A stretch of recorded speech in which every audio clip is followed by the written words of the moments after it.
What is going on? This is Cody, and you are tuned into B-Boy 45, broadcasting from the Seacrest Studios here at Children's Hospital, Colorado. And it is a special day, an amazing day, an awesome day. Not only because we have an episode of the latest news to keep you in the groove with Maya, but Maya, who is on the show with us today? Modson. Modson, welcome! Woo-hoo! All right. Well, girl, it is your show.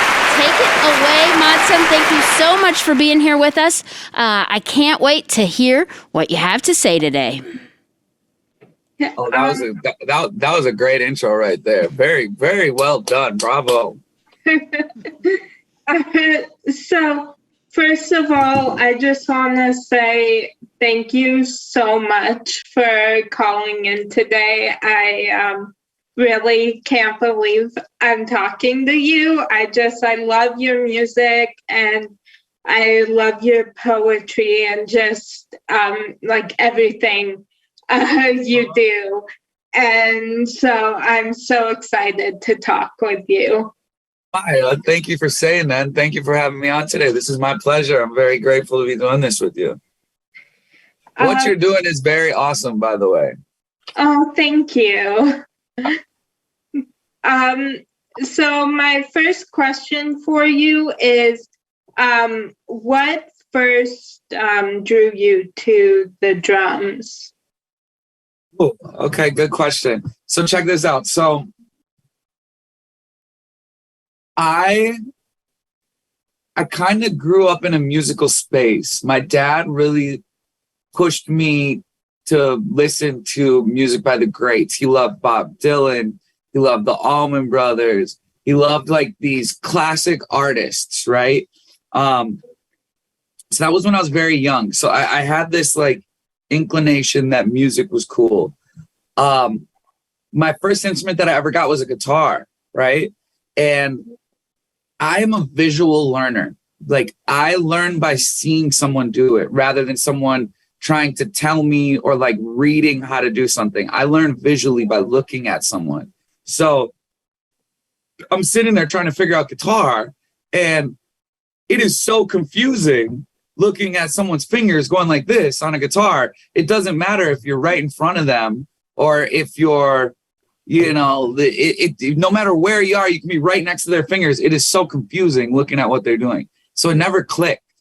Then I see drums and I'm like, I can see exactly what this person is doing. They're just hitting things with this big motion, right? I could be front row or I could be at the very back and I can see what the drummer is doing.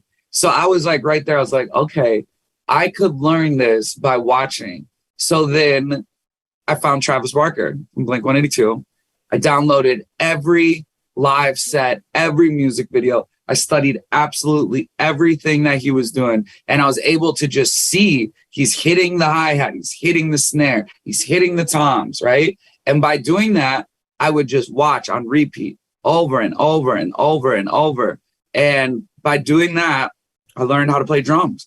And I think for anyone out there who's like me, who's like a visual learner, drums is a great instrument to go with. Maybe your parents might not like it because it's very loud and I would be playing all day long.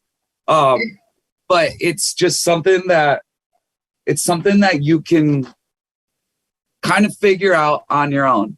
Whereas I feel like with guitar, it's kind of like a thing that you got to take lessons for, which is great. All that's great. But drums, I really feel like you can kind of learn on your own.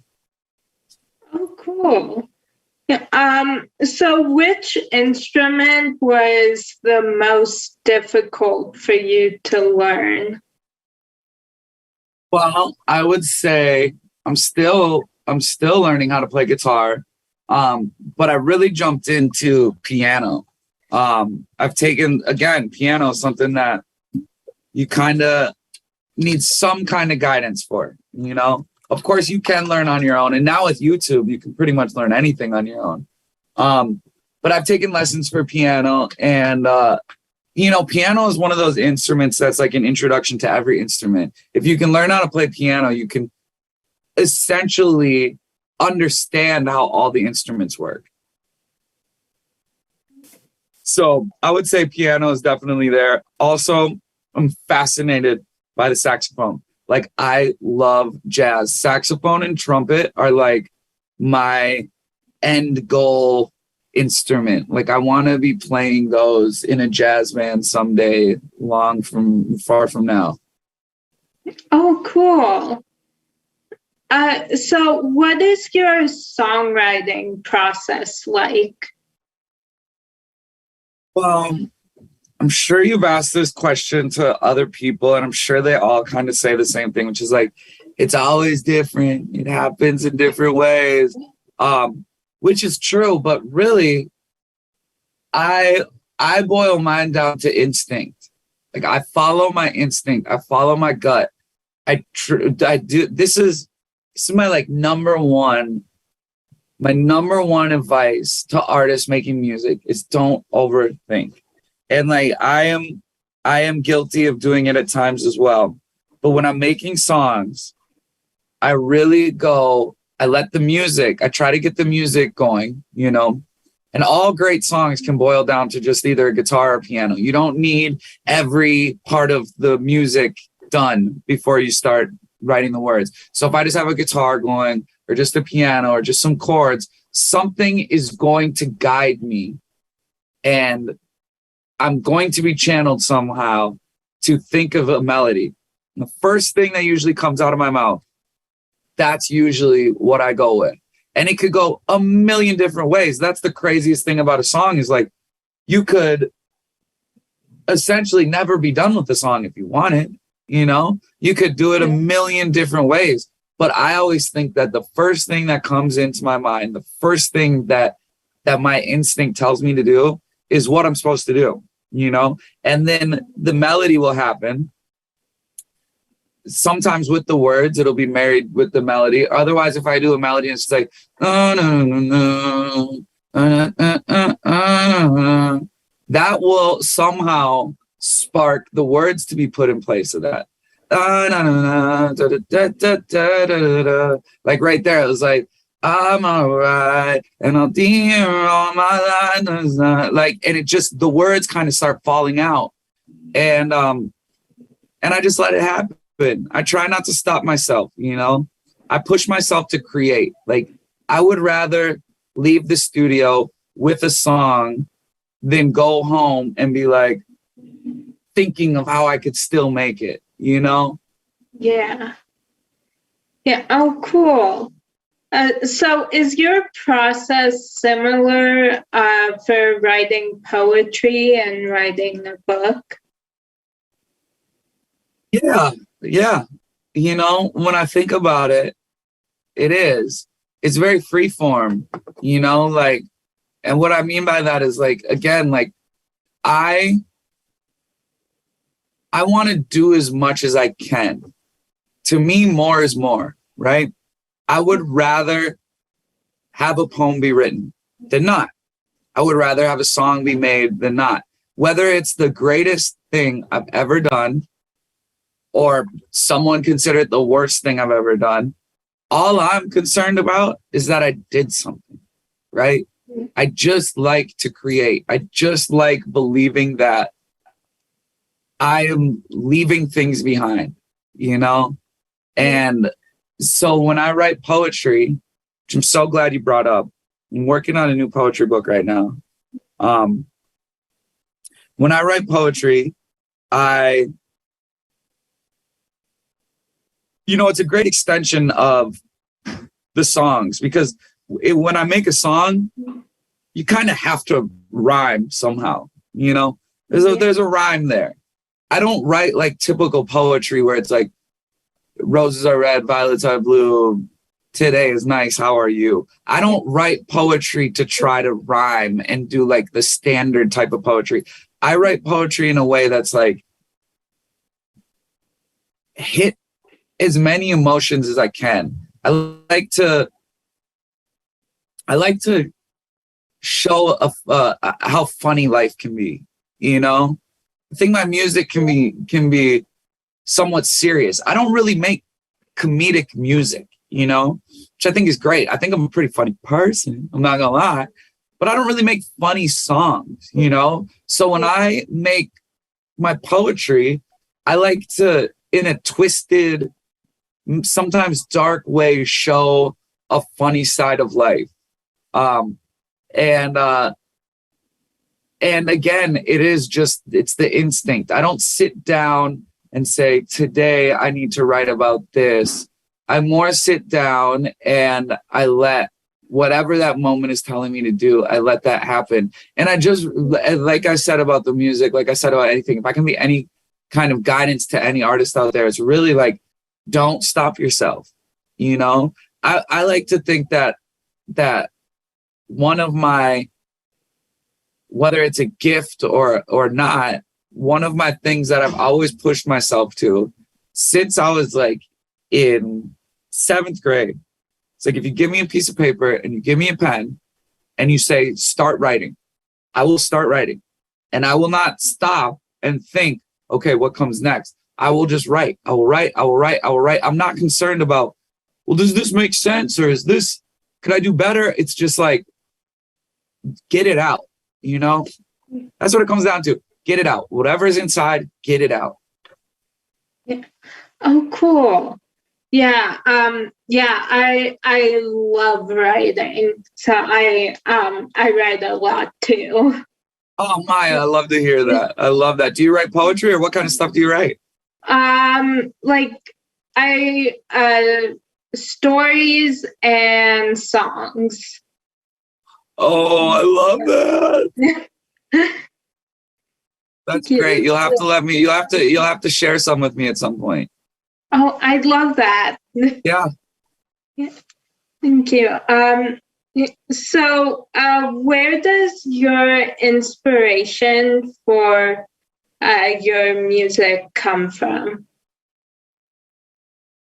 Well, again, you're really great at this, by the way. I can tell you've done this a lot. Great question. Thank you. You know, I think I've had eras in my life where I pull from different places, you know. The first part of my career, my inspiration was to make a type of music that I'm not hearing.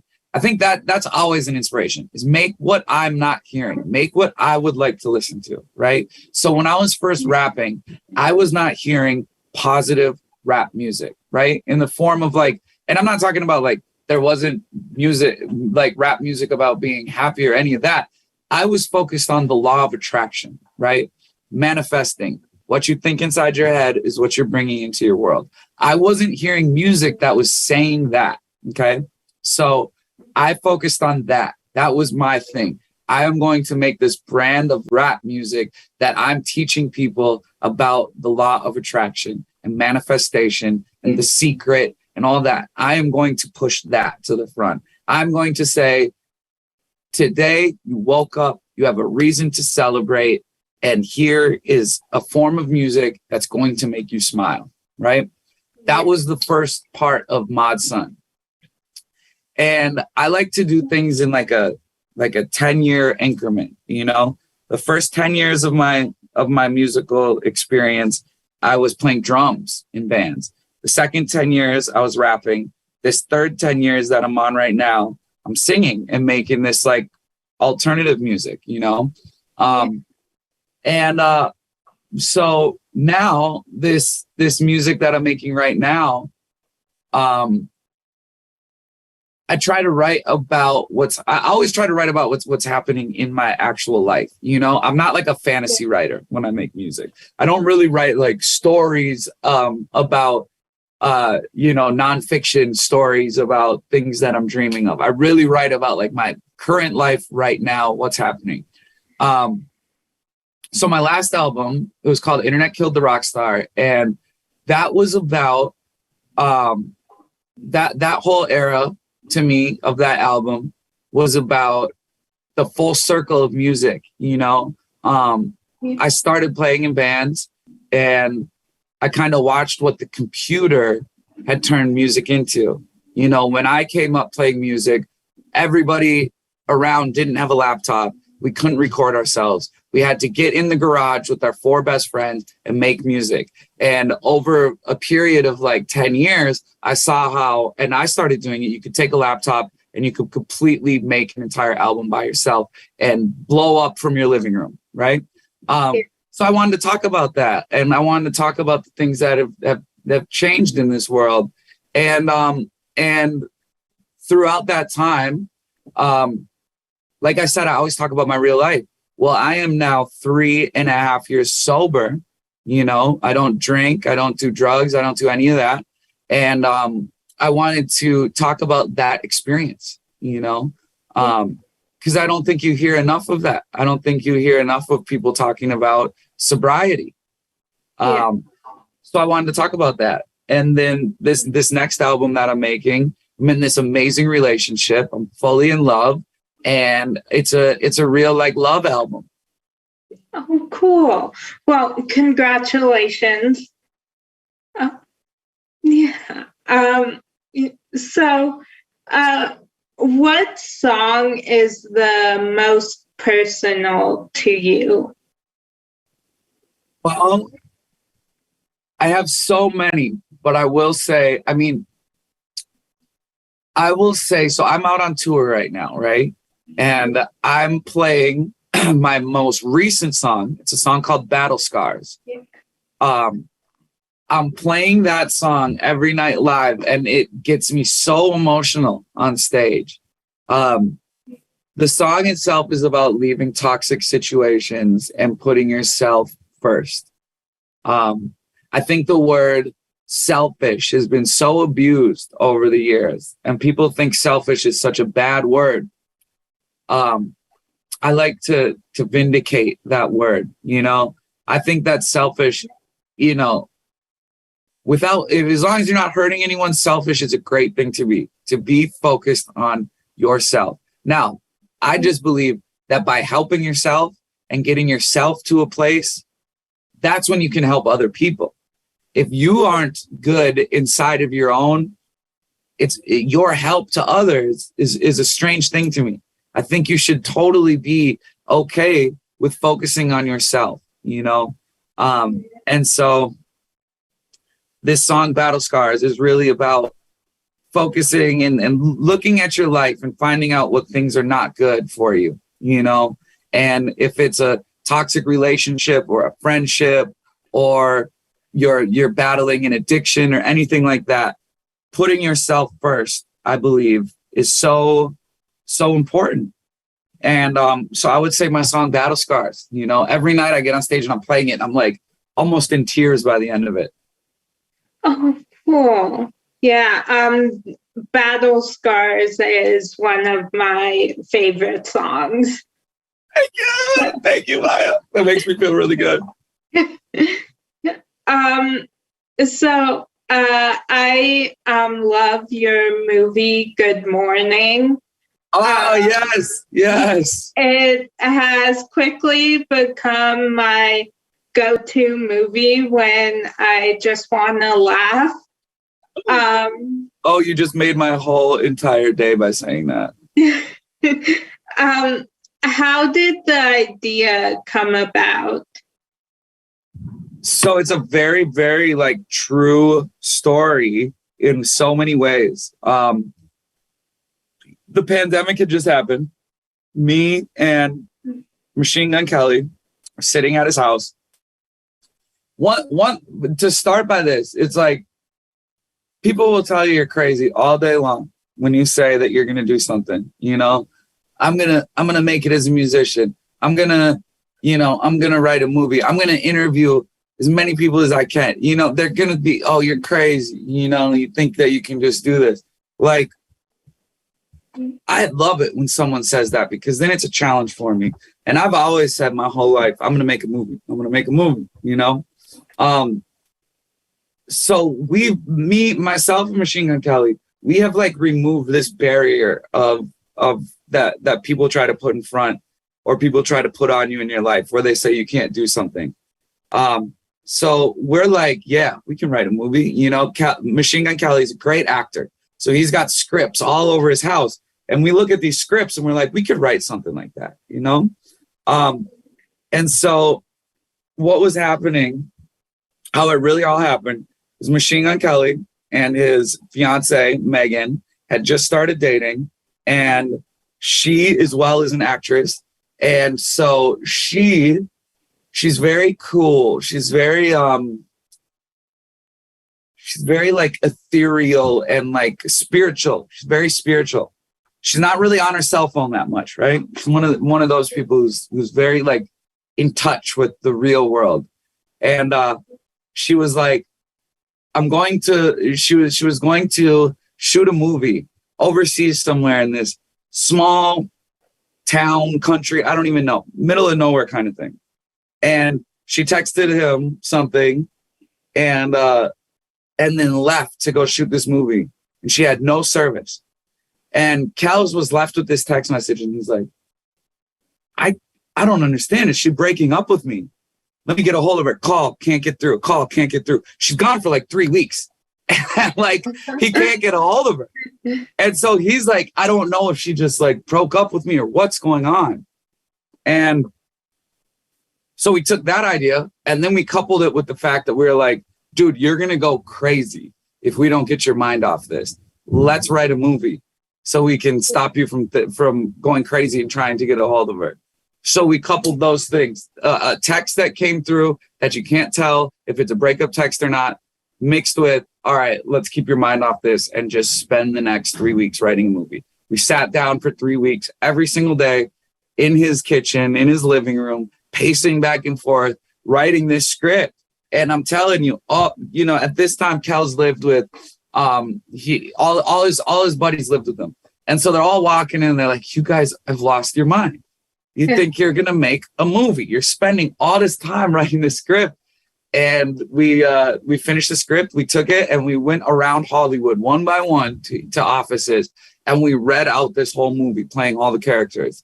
We read it to them and we found someone who believed in us. And we're like, all right, let's make this movie. And I mean, it happened in like a record time because most of the time when you write from the moment you write a script and sell a script, it can be 10 years before the movie gets released, you know? We did this all within a year. Oh, wow. It was crazy, Maya. Well, yeah, that's so cool. I'm so glad you like the movie. That's so cool to me.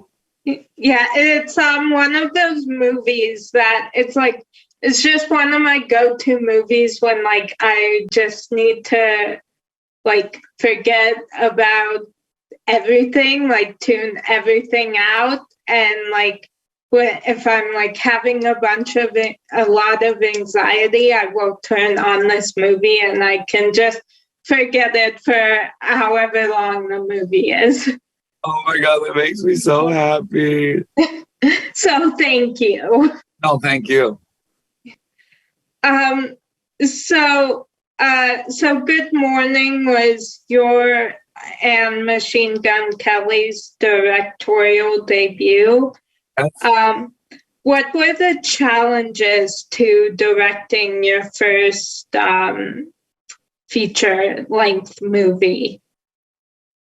You know, I would say it came from the type of work making a movie is. That was my biggest challenge. You know, there is so much that goes into it, and it is really like a 9-to-5 kind of day job, where I've been an artist since I think the last like 9-to-5 job that I worked was when I was like 18, you know, so a very long time ago for me. And being on a schedule that's got so many other people involved was just such a switch up for me. You know, I'm used to being like, I feel like making art right now. Let me go do it. If I don't feel like it, I don't do it. You know, this was like a true desk job. There was a whole month of pre-production where I was sitting behind a desk at 8 a.m. down in the middle of Hollywood, sitting behind a desk, making phone calls, making mood boards, saying yes to no to wardrobe, finding locations and scouting locations. I mean, there's so bravo to everyone in the movie industry. There is so much work that goes into making a movie. So the amount of work and the kind of work was a super challenge. Once we got on set, I have utilized a part in my DNA, whatever it is, where I'm good at reaching people. I make people feel comfortable. That's what a good director does. You know, I've done so much studying and research and development on how to be a good director and what a director is.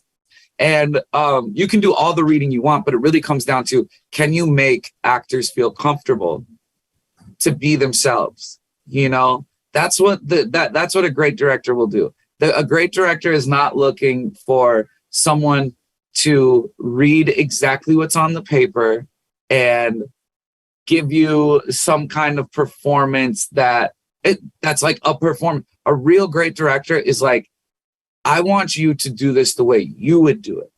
You don't want to see someone overact. You want someone to be totally natural on screen. And when you're on screen and you're filming this, there's 30 people in the room, you know, and a lot of people can either open up and bloom like a flower, or they can shut down and they get like embarrassed, or they don't want to do a certain thing. There's so many people in the room. So like, I was that was my strong suit, was being on set, was making people feel comfortable and have a good time. But the hours and the workload was definitely the biggest challenge for me. Yeah. Oh, wow. Yeah. So I just have a few more questions. If that's Take your time. Take your time. I'm really enjoying this, Maya. Me Best too. interview I've done in a very long time. Oh, yeah, I am. Yeah, I just am having the best time talking with you. So. Oh, you are so cool. You're so cool. And like I've said multiple times already, you're very good at what you do. Oh, thank you. So do you have a go-to movie that you put on when you just want to laugh? Yeah, I do, but I don't know if I really have like a go-to. Obviously, like I think Step Brothers might be one of those movies that's like every 5 seconds you're laughing out loud. So like I know I have that.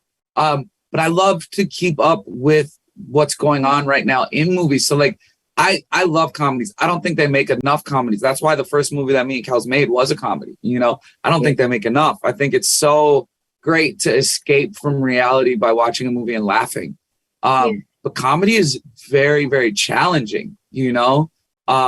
Making people laugh is a serious art form, you know. It's a real, you know, working on this movie with true comedians like Pete Davidson and Whitney Cummings, it taught me so much, because like there is such an art to being a comedian. So I would say I go to brand new movies and try to find comedies that are new and watch those. I guess if there was like one comfort comedy, it would be Step Brothers. That's the first thing that comes to mind. Oh, cool. Have you watched Step Brothers? I haven't. Oh my goodness. It is ridiculous, Maya. Yeah, I've heard I've heard a lot about it, but I've never actually seen it. Oh yeah, it's really, really funny. It's a little in your face, but it's very funny. Cool. So if you had to wake up to one song for the rest of the year, what song would it be? I would say Shelter from the Storm by Bob Dylan. Bob Dylan is my favorite artist in the whole world. I can't get enough of his music, and still to this day, I'm still finding new songs of his that I love. He is my idol in so many ways. He's released so many albums and given the world so much music to listen to forever. There's this song though that is so special to me, Shelter from the Storm by Bob Dylan. One of the most perfect songs ever written. Oh, cool. Yeah. So is there a line from a movie, book, show, or a song that has always stuck with you? Well, yes, definitely in all those categories. I mean, there's a book called On the Road by Jack Kerouac that changed my entire life. There's a movie called Memento that was something that I saw when I was very young that I thought was so intelligent and such an incredibly done piece of film. Musically, like I said, Bob Dylan, everything Bob Dylan. He changed my whole world. Let's see. You said song, movie, book. What else did you say? Song, movie, book, or show. Show. There is a show called Episodes. That's my favorite show. That and Episodes and Californication. Those are my two favorite shows in the history of TV. I could watch them every day on repeat. For anyone out there, like a lot of people have heard of the show Californication, but there's this show called Episodes that is super underrated. Like I rarely will bring that up and someone will know what it is, but it is so good. It's so good, so intelligent, so funny. I encourage anyone out there who sees this interview, if you take one thing, go watch the show Episodes. Cool. Yeah, I know, I have heard of Episodes. I haven't heard of the other one. You've heard of Episodes? Yeah. Oh my gosh, Maya. Oh, yeah. It is so good. Have you watched it at all? I haven't, but my mom watched it and loved it. Oh, your mom's cool. Your mom's cool. I will tell her you said that. Yeah, your mom's cool. Anyone who's seen that show to me is cool. Yeah. Cool. Yeah. So my last question for you is, who do you consider to be a real life superhero and why?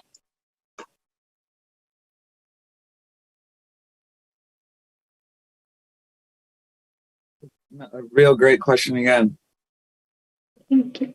I guess I don't want to sound like I'm saying the same thing over and over, but like to me, it's Bob Dylan, you know?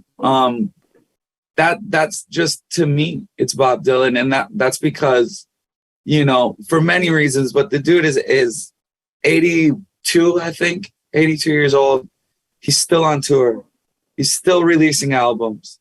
He every time his audience thought that they understood him, he changed his sound.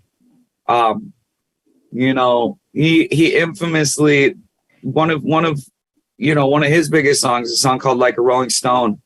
When he first played that song, he would get on stage and play it and the audience would boo him. They would boo him while he's playing the song. And now that song is regarded as one of the top 10 best songs ever written in the history of music. And to me, that just says so much. You know, it says to believe in yourself and you don't need other people to tell you that you're great to be great. If you believe that you're great, you're great. And to constantly evolve and be fearless and to do this, to find what you love and do it for as long as you can, you know? That's like a real superhero to me, someone like that. Yeah. Oh, I love that. Yeah. Well, thank you so much for calling in. I have had the best time talking to you. This is like really a dream come true. Oh, Maya, you are so wonderful. I mean, I'm going to say it again. What a great interview this was. I have done so many interviews in my life. This was one of my favorite ones I've ever done.